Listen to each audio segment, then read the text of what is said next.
Hello बच्चों, कैसे हैं आप लोग। एक क्वेश्चन बहुत सारे बच्चों का रहता है कि सर ये कैसे कोई मॉलिक्यूल जो होता है एग्जिस्ट करता है, कोई एग्जिस्ट नहीं करता है, वो कैसे पता लगाए। इसलिए काफ़ी रिसर्च के बाद मैंने एक मतलब पॉइंट्स कुछ शेयर कर रहा हूँ मैं। आप इसको स्क्रीनशॉट भी ले सकते हैं। इसमें एक्चुअली क्या है बच्चों की, पहला जो चीज़ है कि ऑक्टेट रूल, मतलब कि अगर कोई मान लो कि आपके पास कोई एलिमेंट आता है और वो मान लो मॉलिक्यूल बनाता है, तो उसमें क्या है कि आपको ये देखना होगा कि क्या वो उसके पास डी वैकेंट डी ऑर्बिटल है क्या।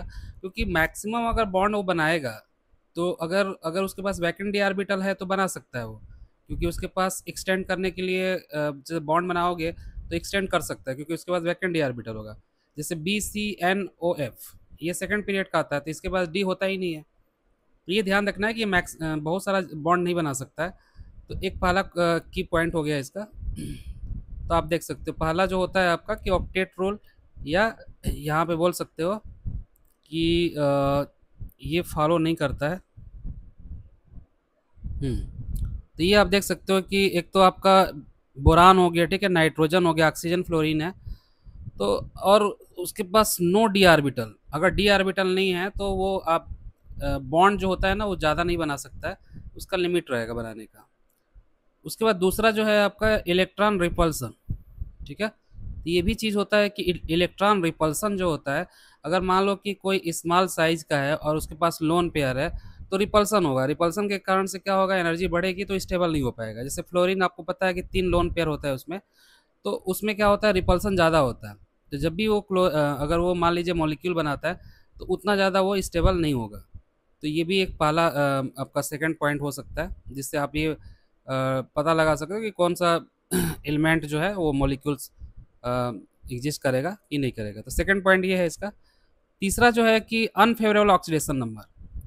तो ऑक्सीडेशन स्टेट जो होता है, आपको पता है कि किसी का, जैसे अब मान लीजिए कि नाइट्रोजन नाइट्रोजन 5 ऑक्सीडेशन नंबर में शो नहीं करता है, ठीक है। तो मतलब आपको ये भी देखना है कि कहीं ऑक्सीडेशन नंबर जो मतलब वो जितना होता है उससे ज़्यादा तो नहीं है। तो वही some structures required the central atom to be an unrealistic, ठीक है, high or low oxidation state. तो अनरियलिस्टिक जो होगा आपका high and low oxidation state जो होता है, तब वो आपका मतलब अनफेवरेबल हो जाएगा, मतलब उसका ऑक्सीडेशन स्टेट जो है वहाँ तक मैच नहीं करेगा। तो जाहिर सी बात है कि उसका कंपाउंड जो होगा पॉसिबल नहीं होगा। और लास्ट जो है आपका स्टेरिक हिंड्रेंस। तो बल्कि मान लो आपका सब्स्टिट्यूएंट रहते हैं अराउंड द स्मॉल एटम्स, तो जाहिर सी बात है कि बल्कि ग्रुप क्या होता है, रिपल्सन करते हैं। क्योंकि पास पास रहेगा तो रिपल्सन होगा, जिसकी वजह से क्या होता है वो स्टेबल नहीं हो पाते हैं और ब्रेक हो जाते हैं। तो वो भी क्या होता है आपका आपका एग्जिस्ट नहीं करता है। तो उसी प्रकार से कुछ क्वेश्चंस हैं जो आप देख सकते हो कि कौन सा मॉलिक्यूल्स एग्जिस्ट करता है नहीं करता। ये जितने भी मैंने कलेक्ट किया हुआ है सारे के सारे एग्जिस्ट नहीं करते। जैसे आप पहला क्वेश्चन यहाँ देख सकते हो, BCl6 जो है, भाई B6 बॉन्ड बनाएगा या नहीं, एग्जिस्ट करेगा या नहीं, क्योंकि बी आपको पता है कि सेकंड पीरियड का है और 6 बॉन्ड बना ही नहीं सकता वो, और वैकेंट डी ऑर्बिटल भी नहीं है। तो ये पहले ही पहचान में आ गया। फिर BH6, यहाँ भी आप देख सकते हो कि 6 बॉन्ड बना रहा है, सॉरी 5 बॉन्ड बना रहा है, तो हो ही नहीं सकता, पॉसिबल ही नहीं है। यहाँ पे डाइमर जो होता है वो दिया है B2H8, ठीक है। तो ये तो स्टेबल नहीं होगा ना, क्योंकि अगर डाइमर बनाओगे तो यहाँ पे क्या होगा, वैलेंसी आपका ज़्यादा हो जाएगी उसकी, बोरान की। और मैक्सिमम उसका अगर आप देखोगे ऑक्सीडेशन नंबर में निकालोगे तो उसमें स्टेबल नहीं होता, +3 में एग्जिस्ट करता है, जबकि यहाँ पे 4 आ जाएगा।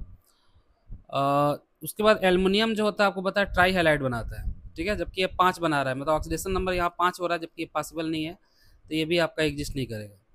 तो इस तरह से हम लोग पता लगा सकते हैं कि कौन सा एग्जिस्ट करता है। जैसे कार्बन के भी है, कार्बन जानते हो 6 बॉन्ड नहीं बनाते, एग्जिस्ट नहीं करता। SiH6, ठीक है, सिलिकॉन जो होता है आपका H6, इससे आपको खुद ही ये भी थोड़ा ध्यान रखना कि अगर कोई मान लीजिए कि कोई बहुत बड़ा साइज का एटम है और एक बहुत ही स्मॉल साइज का एटम है, तो स्टेबल होगा ही नहीं। जैसे सिलिकॉन बहुत बड़ा है, हाइड्रोजन बहुत छोटा है, तो कभी भी कोई भी स्टेबल कब होता है, जब एक जैसा साइज हो, कंपेरेबल साइज हो, तो वो ज़्यादा स्टेबल होता है। जैसे छोटे बच्चे, छोटे छोटे बच्चे के साथ क्या होता है, स्टेबल होता है, खेलता है, ठीक है, लेकिन बड़े के साथ उतना जो कंफर्टेबल नहीं होता। उसी तरह से अगर कभी भी बॉन्ड, ये भी ध्यान रखना है कि अगर कहीं भी मान लो हाइड्रोजन है और बहुत बड़ा साइज का है, तो उसमें क्या होगा, ज़्यादा कंफर्टेबल बॉन्ड नहीं बना पाएगा। तो यहाँ भी देख सकते हो SiS6 एग्जिस्ट नहीं करता है। और ठीक है, ये आप देख सकते हो GeCl6। जर्मेनियम जो होता है क्लोराइड 6, ये भी आपका नहीं बना सकता। ठीक है, क्योंकि ऑक्सीडेशन स्टेट मैच ही नहीं करता होता। ठीक है, तो आप देख सकते हो कि कुछ ऐसे क्वेश्चन थे जो मैंने आपको करवाया, जिसमें आप ये पता लगा सकते हो कि कौन सा मतलब आपका एग्जिस्ट करता है, कौन सा एग्जिस्ट नहीं करता है। ठीक है, उसके लिए वही चीज़ है, आपको ध्यान रखना है कि एक तो ऑक्सीडेशन नंबर जो होता है वो ऐसा होना चाहिए कि वो कर सके, एग्जिस्ट कर सके। और दूसरा जो मैंने बताया कि कोई भी अगर ज़्यादा बॉन्ड बनाता है, जैसे BCl6 हो ही नहीं सकता ना, क्योंकि बोरान या सेकंड पीरियड का है, 6 बॉन्ड कैसे बना सकता है, उसके पास वैकेंट डी ऑर्बिटल भी नहीं है। उसके बाद मान लो फ्लोरीन कहीं पे आता है, तो वो भी क्या होता है कि बहुत बड़ा छोटा साइज है और उसमें बहुत सारा लोन पेयर है, तो वो क्या होता है कि एग्जिस्ट ही नहीं करेगा ना। बहुत सारे ऐसे कंपाउंड फ्लोरीन के होते हैं जो आप देखोगे कि एग्जिस्ट नहीं करते हैं। उसका रीज़न वही है कि छोटा होने की वजह से वो रिपल्सन ज़्यादा होता है। और ऑक्सीडेशन नंबर भी देख लेना है कि बहुत ज़्यादा ऑक्सीडेशन नंबर किसी का हो जाए, जैसे एल्युमिनियम यहाँ पे I5 है, तो इस एल्युमिनियम जो होता है I5 एग्जिस्ट ही नहीं करेगा ना, क्योंकि एल्युमिनियम का कितना आएगा, +5 आ जाएगा। तो +5 होता ही नहीं है इसका ऑक्सीडेशन स्टेट, तो ये मॉलिक्यूल क्या होगा, एग्जिस्ट नहीं करेगा। और उसके बाद लास्ट जो पॉइंट है जो मैंने आपको समझाया कि स्टेरिक हिंड्रेंस, जब ज़्यादा अगर स्टेरिक कहीं पे हो जाता है, मतलब ज़्यादा बल्की ग्रुप लग जाते हैं, तो उसमें रिपल्सन काफ़ी होता है, जिसकी वजह से वो एग्जिस्ट नहीं करता। ठीक है, तो आई होप ये क्लियर हो गया होगा कि किस तरह से हम लोग पहचान सकते हैं कि कोई मॉलिक्यूल आपका एग्जिस्ट करेगा कि नहीं करेगा। तो कोई भी एग्जांपल होगा तो आप इसमें आप कॉन्सेप्ट लगा सकते हो, जो ये 4 पॉइंट मैंने बताया होगा। ठीक है, ज़्यादातर आपका सिक्स बॉन्ड वही बना सकता है जिसके पास वैकेंट डी ऑर्बिटल हो। ठीक है, एक पहला पहला एकदम ईजी है। दूसरा चीज़, बहुत ज़्यादा बड़ा अगर होगा, बहुत छोटा होगा, तो भी प्रॉब्लम हो जाएगा उसको बॉन्ड बनाने में।